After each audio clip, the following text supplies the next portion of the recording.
travers la République démocratique du Congo. Mbote mingi pa yo bozwami ba imboko bosepeli kolanda biso na poko lelo. Bilombe mibale nde toza na bango na liboso etando ikena bino maître Mandefu Christian, maître Patrick Tinda Watinda Bongali Bonga mwana na okata ndepe tozali na ye à la présentation le fils de l'homme, le fils de l'archiduc Coutinho Fernando Billy Kapesa. Un grand merci à Isaac Oral, mon ami de tous les jours, à Flamand Noir, à Olivier Calabassi, l'artiste. Un grand merci à Enis Calabassi, un grand merci à Trésor Yala, un grand merci à Landry Makanda. Bonne année à tout le monde. Eux, Bazali Scotché, Simonté, la 4 émission Yalelo. Spécial 16 et 17 janvier, nous avons commémoré par héros. Yambo Kanabiso, Patrice Emery Lumumba, Moussé Laurent Désiré Kabila. En 10 minutes, premier sujet d'actualité. Qu'est-ce que la jeunesse Yambo Kanabiso va retenir dans le combat? Il y a deux personnalités Oyo. Est-ce qu'aujourd'hui, à travers cette classe politique, nous pouvons encore retrouver l'image de Moussé Laurent Désiré Kabila et de Patrice Emery Lumumba? Maître Christian Mandefu, 5 minutes. Merci pour la parole au Pessinga. Il y a bonne année, bonne année, la félicitations à Patrick Azalea pour la nomination. Merci.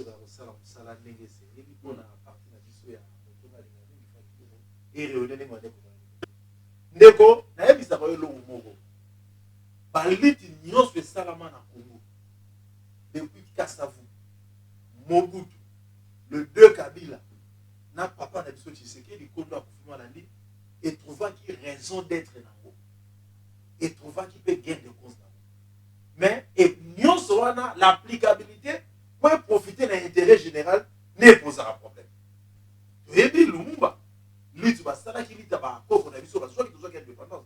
Mais regardez après indépendance. Nana on dit ma désordre wana organiser ça la liberté comme les bango liberté. Je suis papa na biso munani Moussé Laurent Désiré Kabila. À ça qui vit politique surtout moi qui Mobutu akene. Parce que on avait marre na ba gestion à Mobutu surtout éternisation à pouvoir malgré ba idée à Mobutu zaki noble au début des organisations, début ninga Mobutu ça la Mobutu c'est là nango. Mais intérêt général est Ayaki. Lui, tu dois les profiter dans la vie.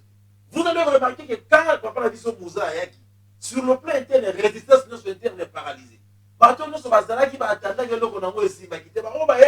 Donc, quelque part, ce que nous pouvons retenir, slogan révolutionnaire, qui juste.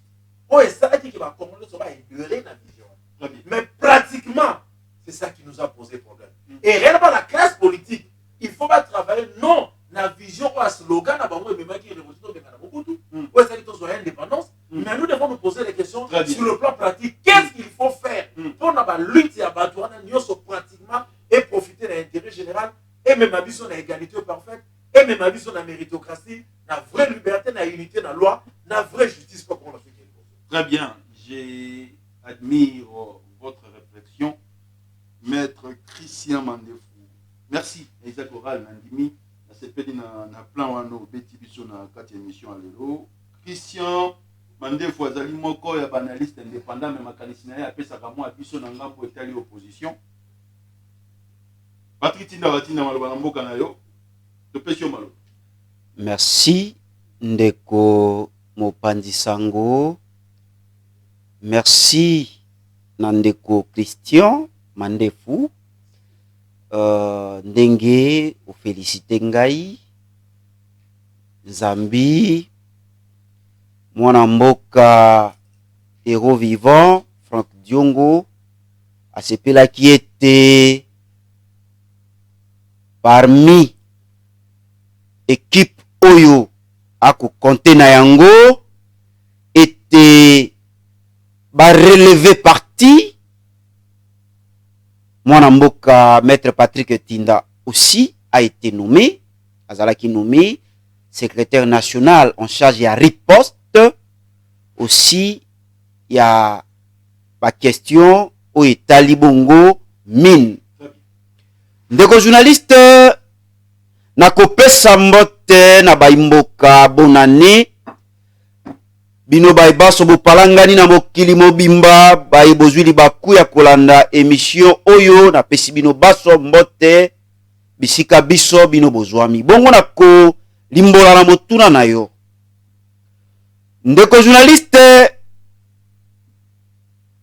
ekolo na biso République démocratique du Congo eloko esengeli d'abord biso ba congolais to kanga pe to manyola pona tozwa superficie oyo tozali na yango mboka monene boye un pays continent ndeko journaliste ezalaki yo na ngai te nde tofandaki na conférence de Berlin po ete to imposé na mindele po ete to bénéficier na superficie monene boye ezali bato mosusu ba mindele nde ba decidaki ete biso tozwa superficie monene boye bongo ndeko journaliste tango bango ba decidaki ezalaki po ete e bénéficier obe na bango Léopold D o batiaki ye comme mokambi ezalaki po na etere na bango lelo oyo bakoko na biso babundaki po ete tozwa lipanda tolongwa bongo na bonyokoli na boumbu ndeko journaliste bakamataki makambo na bango na maboko bongo eloko esengeli okanga po manyola bato oyo badesidaki ete biso tozwa superficie oyo bakoki kosepela te nde tala tina ya souffrance ya biso bai congolais et jusqu'aujourd'hui bato baso oyo bayaka na makanisi manzenga po ete congolais abika na ndenge elongobani congolais aprofite na kita oyo tata nzambe akindela ekolo ndeko journaliste batangisaka makila na bango ndeko journaliste tomonaki Patrice Emery Lumumba sima ya lipanda moto ya bandeki kotelemela mondele me tosi tokamati lipanda me botika biso toyangela ekolo ndenge makanisi na biso ekotinda biso e abandaki bongo kodefendre terrain ya peuple ndeko journaliste mindele balukaki moto oyo bango bakobanda kopesa ye bainjection mpe akotosa balongolaki omonaki ete premier ministre Kondo Patrice Emery Lumumba babomaki ye e toekomona na musée ntango musée aye bato ebele bakomprenaki musée te musée ayaki na makanisi ete biso moko te to se prendre en charge moto mosusu te mondele te mpo mondele atala koba etere na ye mondele te akoya kosala ete tobika na bosomi tosepela na kita oyo tata nzambe akindela ekolo ndeko journaliste mindele balingaka moto ya ndenge wana te balongoli ye e baye kotia moto bango balingi bakoepose makambo tango aye na monsieur Kabila oyo tokombataki jusqu'à la dernière énergie biso bayemel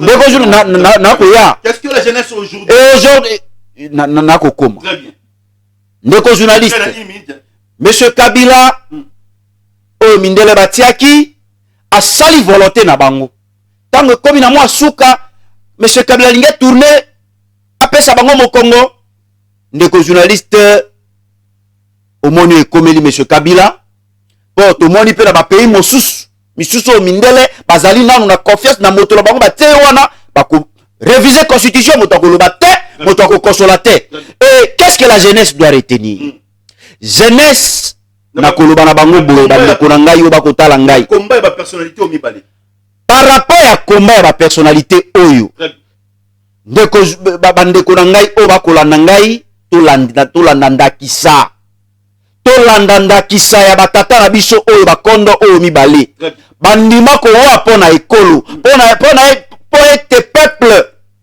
abika na ndenge elongo bani bongo biso jeunesse tokamata makambo na biso na maboko tokamata responsabilité na biso na maboko po soki biso moko tokamati ba responsabilité na biso na maboko te moto mosusu akokamata yango te tomonaki Kabila kozwa biso 18 ans misala ezali te asali eloko moko te mpo na ekolo on pouvait à son temps déjà tango tomonaki ete Kabila kosala mosala mpo na intérêt ya peuple te faki tobengana ye depuis kala aujourd'hui fati est là et ndeko journaliste na koyebisa ba congolais to s'intéresser à la politique. Très bien. Totika koloba ete makamba politique talobe bango puisque c'est la politique qui dirige la nation. Maître Koloba na biso makasi lelo liboso etando eke na bino azali moko ya union sacrée comme on a maître Patrick Tinda. Et puis maître azali na ngambo na ngai comme on a maître Christian Mandefu. Azali analyste politique indépendant. Mais mingi makanisi na ba de temps bana na rien etando eke ba mona kaneta azali moto ala muka. Sujet liboso na kati émission à lelo wana ezalaki sujet à rappel auto lobelaki makambo ya bandeko na biso batika biso Patrice Emery Lumumba na Mzee Laurent Désiré Kabila. Ezali impact ya discours à chef de l'État na ngambo ya Kasai. Okonza mboka lobi mboko isi ekufa kala. Eloko akoyiba ezali te d'ailleurs biso toyende po tobongisa. Bayi mboka bakangi obele phrase wana et koti na mito ba congolais o esali polémique na moya lelo. Tokopesa maloba bandeko na bilombo mibale tozali na bango na kati esika bamanyola. Moko na moko apesa makanisi na lolenge oya ye ndenge akomonela Congo lelo ekokende. Lokola maître Patrick Tinda nde asilisaki topesi mwana mboka Christian Mandefu 5 minutes. 5 ans de souffrance, foin l'eau bandeko bako rappeler d'ailleurs na sengi na papa na biso Tshisekedi ake lutu na papa Frank. Papa Frank Dion on na zawa na yebi. Ayebi que pouvoir il fallait okota na baloba. Bangongo oya zali mo contrepartie à mwana mboka Patrick Tinda. On est un livre.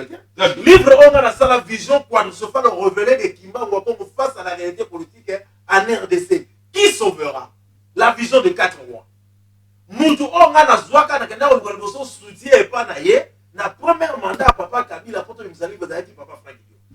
Et on papa Frank Dion motozo travailler dans ta bureau va faire ah est-ce qu'il pouvoir de kota? Ngala si papa Frank Dion na cercle à 4 langues pouvoir étendre à 4 langues. Mais elle comme appelle à 4 langues et aussi maté ici maté. Na combien papa Kondo na biso Tshisekedi personnel. Parce que papa Soto Tshisekedi après lutte politique na ye elle a ça qui mingi maintenant on a mené mingi est-ce que possible na commune na attention na cercle ya papa qui va pouvoir récolter pas na mais ça va poser un problème. Quel est ce problème mon frère? Le fondement là je soutiens mon frère qui a dit le fondement a été déjà détruit de compatriotes. L'homme blanc nous a déjà détruit la mentalité au moment de l'enseignement sur que dans la classe et ça va enseigner comme ça va s'inventer. L'homme congolais c'est un perroquet. Moins de gens réfléchissent. Moins de gens poussent à yango liboso. Et papa la biso papa so tseke da oloba. Mbonga déjà kufa kala. Batu nengi tu na bango ekufa kala. Oh, il y a une différence. Oui, très bien. Batu parce que et donc comment ni mboko ndenge ça bito no to retonga yango. Très bien. Bito no to modifier yango. Mais mitu ya batu déjà ekufa. Enseignement au besoin de sciences politiques il y a ba congolais. Ils ont ça la tête que ba congolais base dans la patriote. Ils ont ça que ba congolais base dans la patriote. C'est ce que vous allez voir. Moutou abanda politique depuis Kasavubu. Dit le loi Zaraka. Moutou a échoué na Kasavubu. A échoué na Mobutu. A échoué na Lédé Kabila. Aïe le loi est na union secret. Oh bah on va s'allier. Union secret parce que mon frère. Toi tu peux imaginer que Moutou na Kabila a tchakibité. Et pour la connaître c'est que dans le Tchabi. Papa Frank Dion. Et ce sont les gens qu'on espérait. Martin fait l'attaque en opposition. On va espérer. Parce que les gens vont confondre. Il faut qu'un Martin Fayoula travaille dans Tshisekedi. C'est faux. Tant que tu as le changement des classes politiques, on va dire.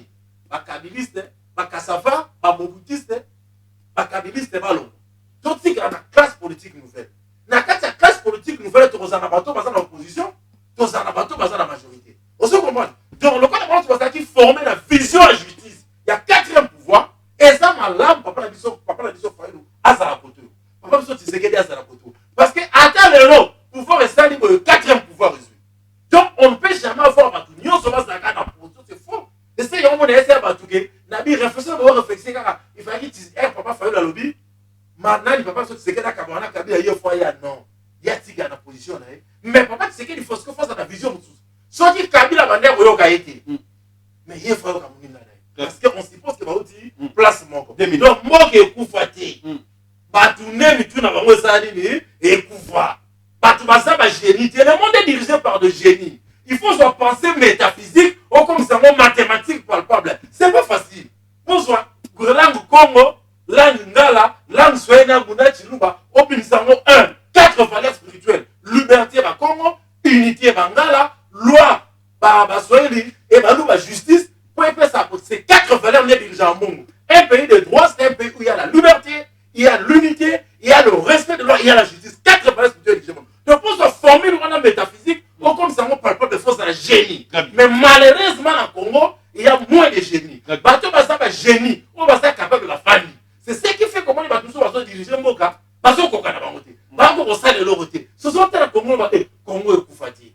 C'est vrai, peut-être des avantages politiques dans le sens que nous avons rien trouvé. Mais Congo et Koufati, parce que papa n'a dit sur c'est qu'il va du pouvoir. Bah écoutez quand même, malgré politisation. Union sacrée. Union sacrée. Malgré politisation de l'institution publique et à l'État. Mais on avait trouvé quand même un fondement.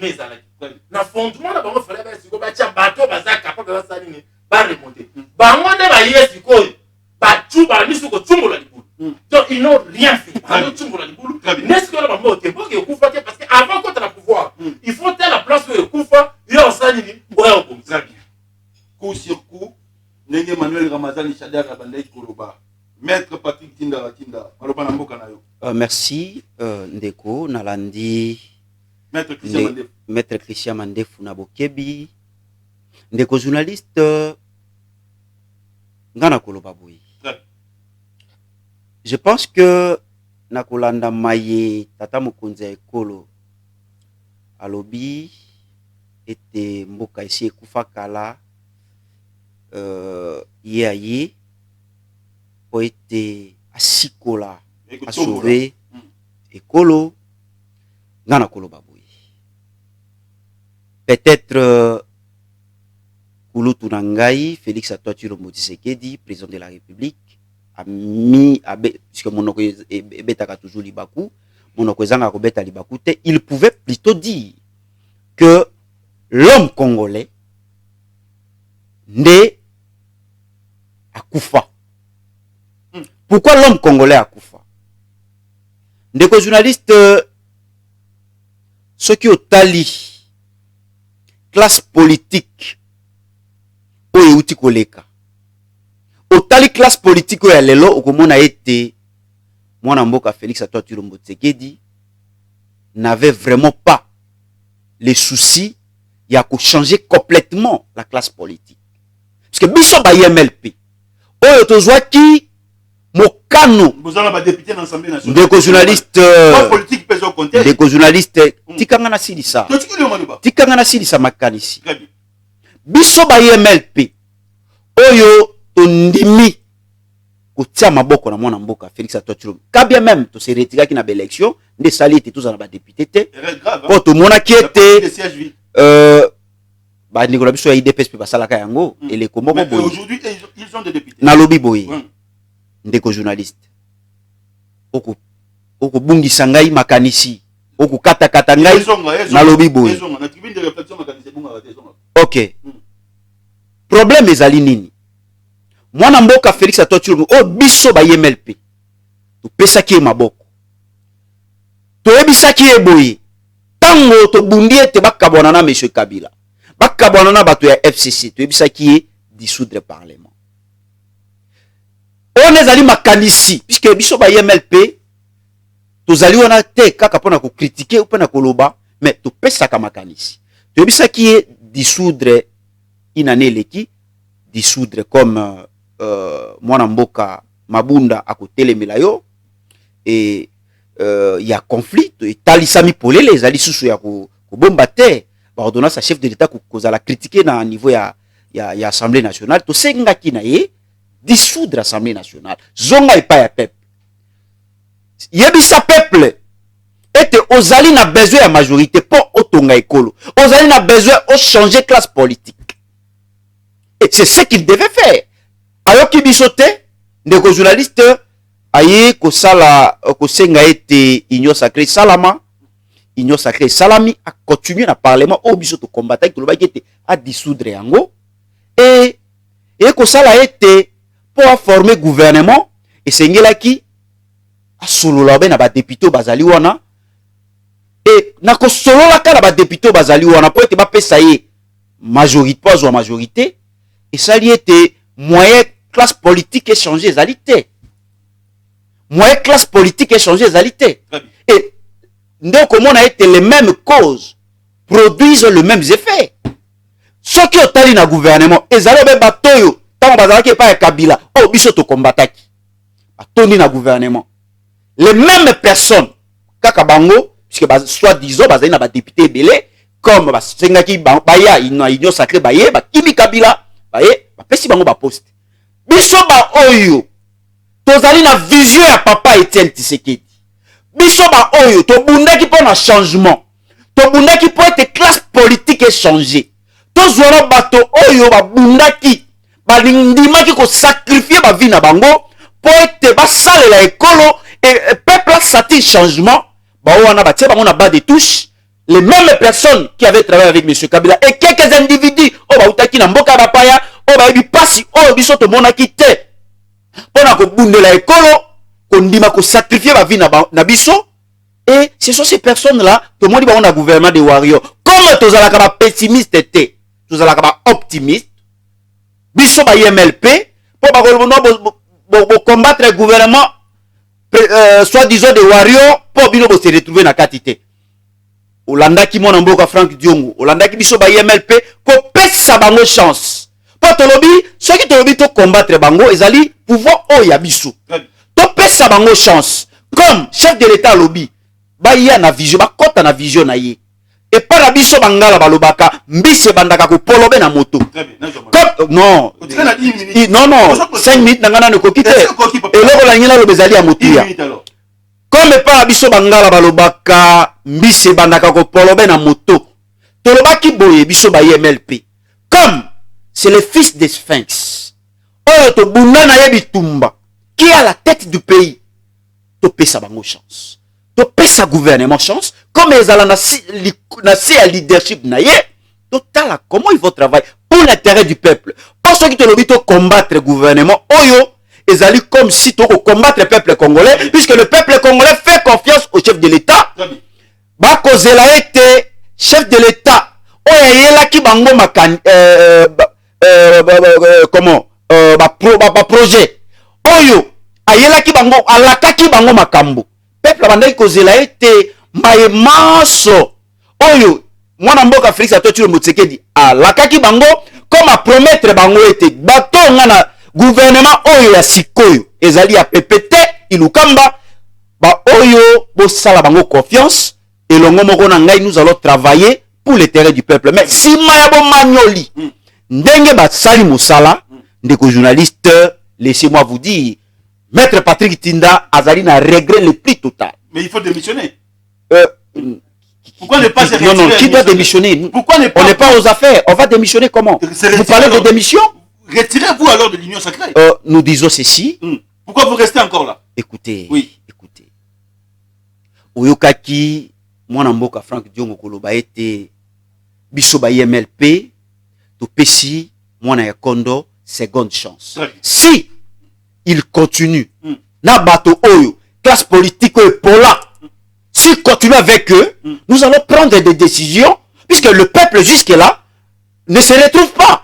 IDP c'est le peuple d'abord, MLP c'est le peuple d'abord, IDP c'est l'état des droits, MLP c'est l'état des droits, mais la manière dont ils sont en train de faire les choses ça prouve à suffisance que mbuma ya mabe soki esangani na mbuma ya malamu epoloko etomoni yango polele ete eloko moko ya malamu eko salama te mbuma ya mabe oyo bauti na FCC baye kopolisa bambuma muke ya malamu et ndeko journaliste nde peuple jusqu'aujourd'hui nano akopalpe le peuple d'abord te aussi état de droit ndeko journaliste tokopalpe yango te. C'est votre émission Point de Vie, une émission d'actualité politique à travers la République démocratique du Congo. Maître Christian Mandefou, Maître Patrick Tinda. Le nom du sénateur à vie Joseph Kabila a été cité énormément dans le procès CDA. Est-ce que dans la constitution en Boka Nabiso, le sénateur à vie Joseph Kabila a fait à Télémaliboso à Bazouja Samba na procès à mon mboka chef maître Christian Mandebo 3 minutes. Ah mboka na biso passe Toi de vieilles questions, tu es dans la question parce que tu es dans la vie. Ouais, tu es dans Congo ça passe. Et le Congolais, on peut ça pas trop chance. Oye baka mutu moko na Bible, Thomas, si je me trompe pas. Azala kana Yesu même c'est que c'est quoi qui. Aboye alinga mo. To lembi ma promesse. To lembi biloba lobati. To lingi mutu alobati mais mutu ça. Très bien. Par rapport à papa na biso Joseph Gabi. Oui, moi na mutu Bibeko. Na kocha commentaire de tout ça qui na Bibeko tant que va comprendre. Bibeko, n'oubliez pas aussi il y a la constitution. Oui, c'est ça que je suis en train de parler. Bato basala ki Bibeko wana. Bato basala ki yango ba bongisa ki yango déjà ezala lolenge wana. Siko nga ata na ye. Na oui, na kopesa sa point de vue na nga na bena ali contre yango na ali pour yango, pour na boy mais Bibeko wana esali ni ezali. Ba cité balobi azalaki bazalaki. Mais on sait que Bibeko est protégé. Ngai na yo to fandi. De marche ya liboso ya kosala. Ezali force politique, ma peuple congolais, va déclarer na bateau, la Bibeko. La Bibeko, ils sont protégés, c'est-à-dire que s'il y a des infractions pénales, des infractions en droit, comme par exemple, il y a mauvaise gestion, il y a des infractions, net aussi au pardon. Mais si vous avez des infractions, il y a ça, il y a il y a Batu, il y a Rosana, il y a Rosana, Bibeko est indi à Bomati. À répondre. Point de vue là. Mais le lenge zali bo lenge bataki yango, ça veut dire que ata to pesi na biso banalise na biso, to sali ni estime baté mais peuple ne a oti ko telema, alo biso lingi be ko elongwa, pona mort ya Rossi, pona mort ya Kapangala, pona mort ya Kingani ndeo wana. Et to zalo na ka chebe na Rossi. Non, c'est ça que na ko. Mettre pas ndeko journaliste Limbisangai na kamata kan. Puisque makambo ndeko na ngai Christian auti koloba ezali grave, c'est gravissime. Et auti koloba wa été akosala opposition, azali na ngambo ya opposition. Mais maya alobi ete ya kokaki kondima soki na mobeko oyo eko protéger ancien président balimbisi ye na makambo mai matali gestion. Ndeko na ngai. Comment yo ki kondima ete na mobeko oyo ko protéger ancien président baloba ete soki ayibaki misolo ekolo a détournaki misolo ekolo wana balimbisa ye. Mais yo kolinga ekolo etombwana. Okolinga ekolo ekende liboso totosala ko bezunguluke. Na kozonga na mutuna na yo. Etalisi polele te mwana mboka Christian alingi ekolo te. Moini ekolo monene. Ndeko journaliste na koloba boye. Ezala mai matali gestion. Ezala mai matali infraction. Ndeko journaliste ko senga ete ancien président à répondre. Puisque tango yo longo na bonga. Mais tokoki ko tuna yo te. Comment yengelaki ekolo? Obomaki bato bakotuna yo te. Na maye matali gestion mwana mboka Christian koloba ete bakoki kotuna yo te wana ya akwapuye. Mais mai matali infraction ngana koloba boye. Ezala mai matali infraction, ezala mai matali gestion. Monsieur Kabila doit répondre. S'il faut revoir cette loi, on doit revoir. Monsieur Kabila doit répondre. Puisque même moi, mboka maître Patrick Tinda, oyazali boso na bino, akangama na ane, na beteme. Moi, mboka Frank Diongo, akangama na makambo ya ebi motola makolote. Presque ndenge moko na maye, ndeko nanga Kabunda sali. Ndeko journaliste, presque na même circonstance, bakangama na mboka Frank Diongo. Oh non, atindi ba lever ba garde républicain ba bete bango. Mwana mboka Frank Diongo akangama asala mibu misato na boloko. Presque ndenge moko na oyo ya mwana mboka Jama Kabundu. Pona kozongela motuna na yo, ndeko journaliste na koloba. Il faut revoir quelques articles dans la Constitution. Ce n'est pas la Constitution, ezali loi oyo ya statut ya chef de l'État. Moi je pense qu'on doit revoir, puisque même lifuti o ezali wana epesaka biso ba congolais kanda.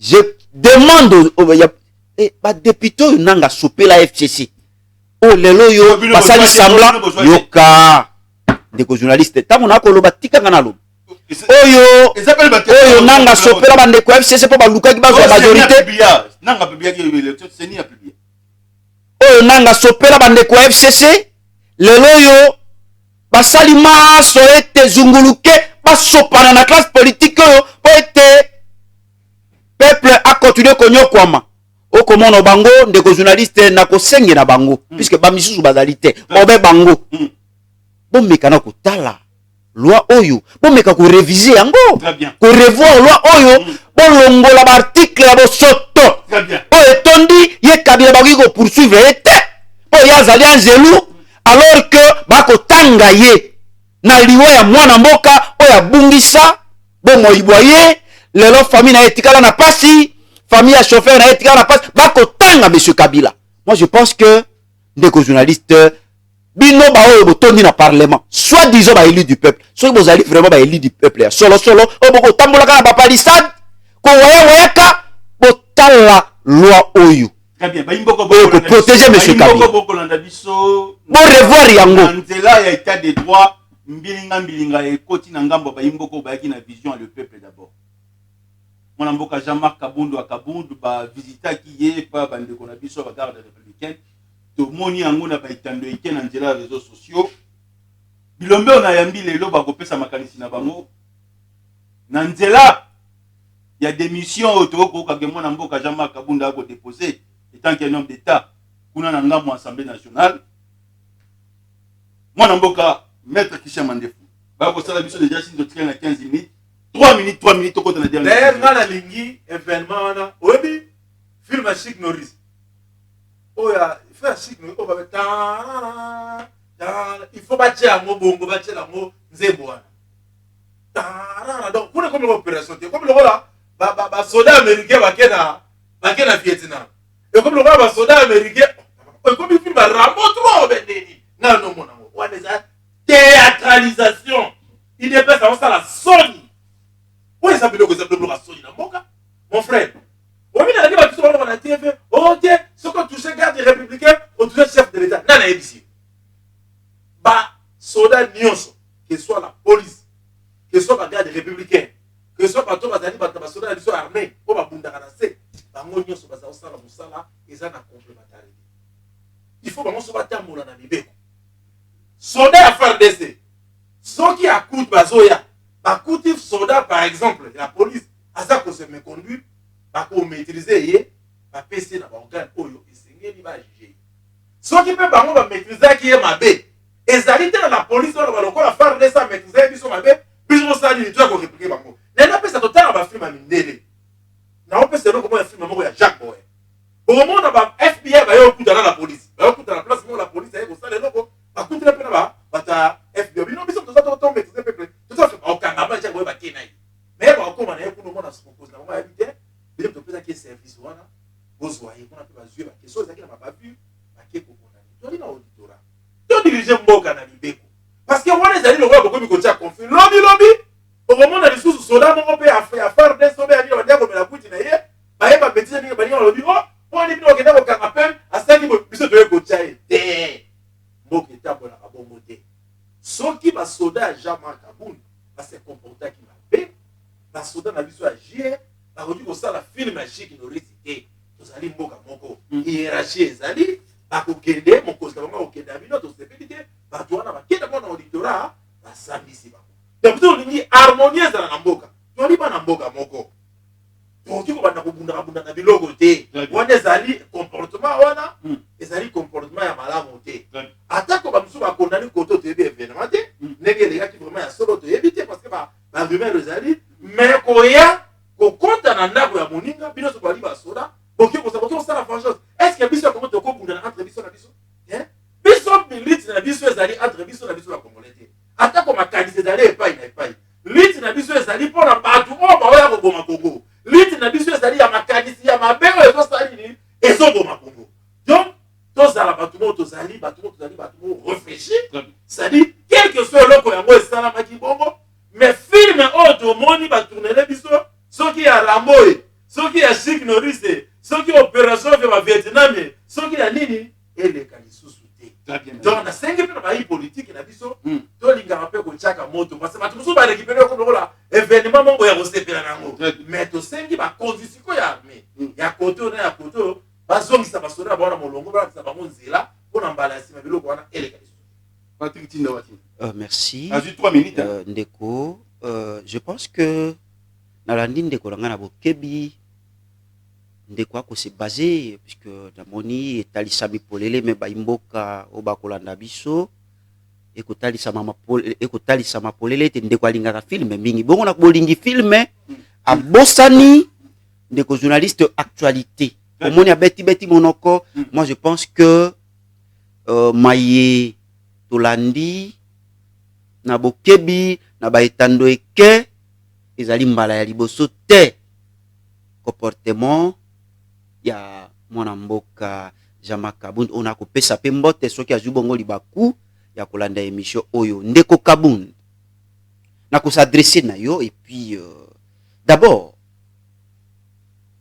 tobundi bitumba elongo tobundaki bitumba te pour toi assister na ba scénario. Moi c'est comme si tu allais na jungle, c'est comme si tu allais na mboka moko, comme si nous étions dans un état de la nature.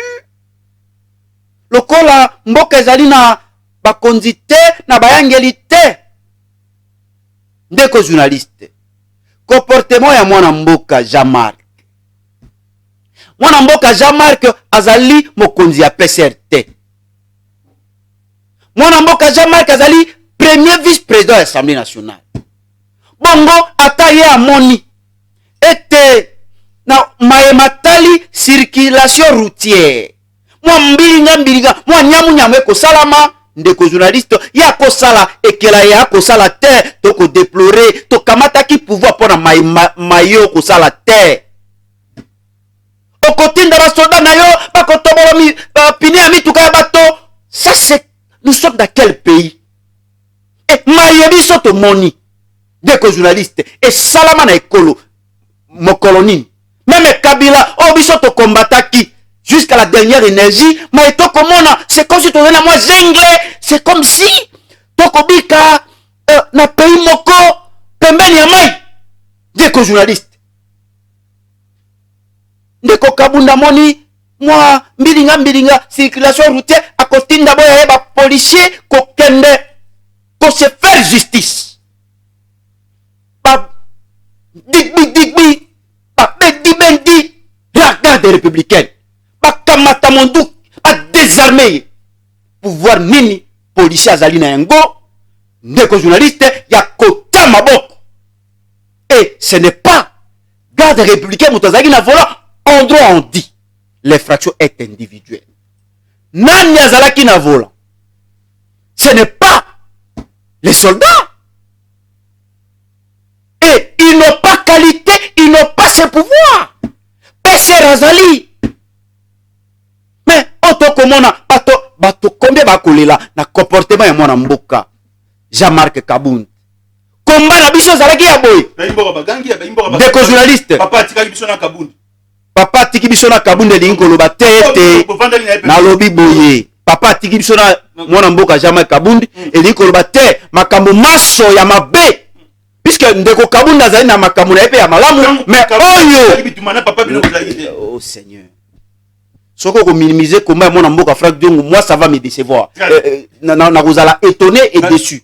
Je dis ceci tobundi bitumba ilongo mais mayende ko na ngai kulutu na ngai Jean-Marc Kabunda ko sala ekela wana on peut dire c'est un auteur intellectuel puisque ba soldat ba policier na ye bakoki ko kitate batiki mokonzi pe bakende na motuka oyo moto asali nyamu na circulation routière et ba PCR bazali au vie et au sud de tout le monde. Moi je pense que il pouvait peut-être interpeller les ministres de l'Intérieur. Très bien. Comme azali député interpeller les ministres de l'Intérieur batala maye matali interpellé moto mokambi ya ba PC pour être ba meka otala ba ko violer toujours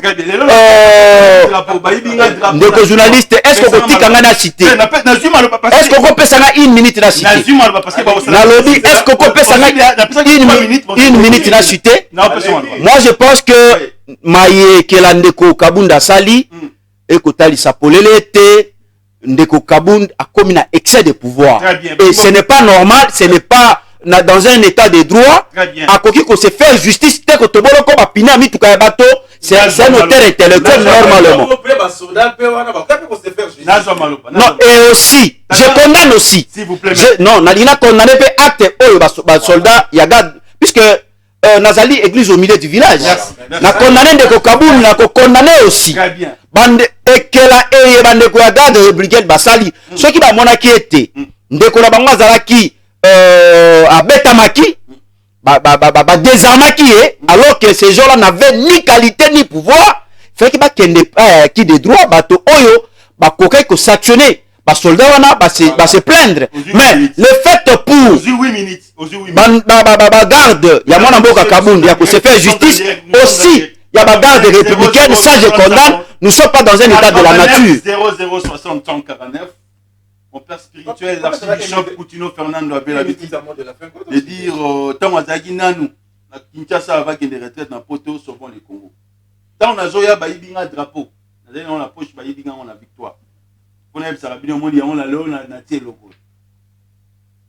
Le train a combien de minutes réelles? Naboyi Fabrice Lombiaro le banana m'a battu pending Zalaka non batu na raté na sa émission na ndenge biezaka Albert Mole Kalobaki awa Denis Kadima sa conseiller azali membre IDPS na Afrique d'ici Denis Kadima voilà Albert Mole conseiller à papa Etienne Tshisekedi Yamulu Toto Mukadi awa na yambaki Jean-Félix Senga lobby Toto Mukadi azalaki moko ba membre IDPS. Maître Patrick Tinda. Est-ce que moi Namboka Toto Mukadi doit remplacer Ronsard Malonda parce qu'il est secrétaire exécutif? Ya Seni, yende mutako banda rolamba makambo ya simi makambo ya Seni tout. Akopesa peuple congolais élection malonga en 2023. 1 minute 30 pour clôturer l'émission. Merci nalinga kina cité pona koyebisa na kokota la motuna na yo mwana mboka Jama Kabunda to meka kosala un peu tozonga mwa sima total bitumba ezalaki nini et qu'est-ce que eloko nini bato Kabila bande kwa Kabila basalaki obino bosangani susu na bango et aussi eloko nini oyo biso to sengeli to sala pona ko corriger maye to combataki na monsieur Kabila puisque c'est que nous sommes montés de faire et ko talisa population CP a ko sepela na bizaleli wana te na ko mpona motuna na yo na koloba boye na koloba nga mingi te ndeko journaliste to monaki awa monsieur Kabila kozala na Kabila n'est plus au pouvoir na lobi to monaki monsieur Kabila na nanga na ye monsieur Kabila na ku cautionner na ye azalaki na dauphin to monaki dauphin eshuaki ndeko basala na bango nyoso bakosala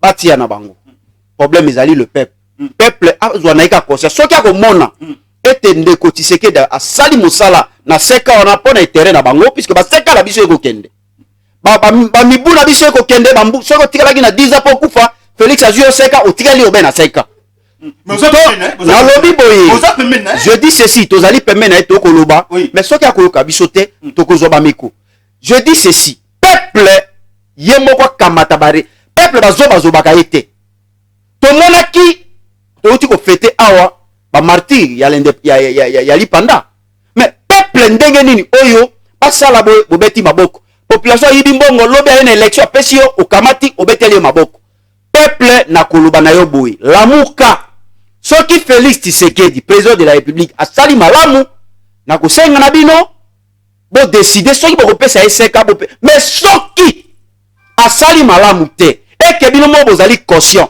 ki asali malamu te bokamata bameko soki boko sanctionner po sanctionner maître Kisama de 1 minute 30 secondes bandeko botuna histoire koyebisa bino Mobutu asalaki ba élection asalaki seli na ye na époque wana Kabila pas yé na demandé à Sali Selina yé ba ke na suka ko sisa ba ko boya Tshisekedi peut président de la République à Sali Selina yé na ba na yé pour na 2023 alu kapé makamuna yé président ngo no ko bomba té donc on dit batu bazo lia na boye mais de deux nenge mboka bozo mo de zo tambola boye na papa mo bodo to zo zonga sima nenge mboka mando za bien té nenge pe kuna makambo kelega kuna tangelo na ibisa lelo batu wana zomona élection ba kopesa biso na mboka oyo et que ça le plus mauvais on a mis ça la maté parce que déjà na mboka zo kende boyo mais c'est que yo zo peuple que peuple azali zoba peuple a ba responsabilité ni na maboko c'est ça que nous avons les propos tenus n'engagent que les invités nous sommes arrivés à la fin c'était votre émission d'actualité politique à travers la République démocratique du Congo un grand merci na bande konyo surtout ba l'émission na poko alelo un grand merci na honorable Ntingi Pululu depuis Paris na otine les liens. D'ailleurs, ça va bien Ntingi Pululu à chrétien. À Paris, à Luka Coutinho, Fernando Tiens Maboko, père spirituel Ntingi à Coutinho. À l'écart bata on va te belé. Ma que pas. Mais de Coutinho peuple à cause la yé, na ma proposition loi. Que ça l'a été, to cause la yé, ce peuple. Un grand merci. Na bande konyo. To voter que massivement to cause la yé.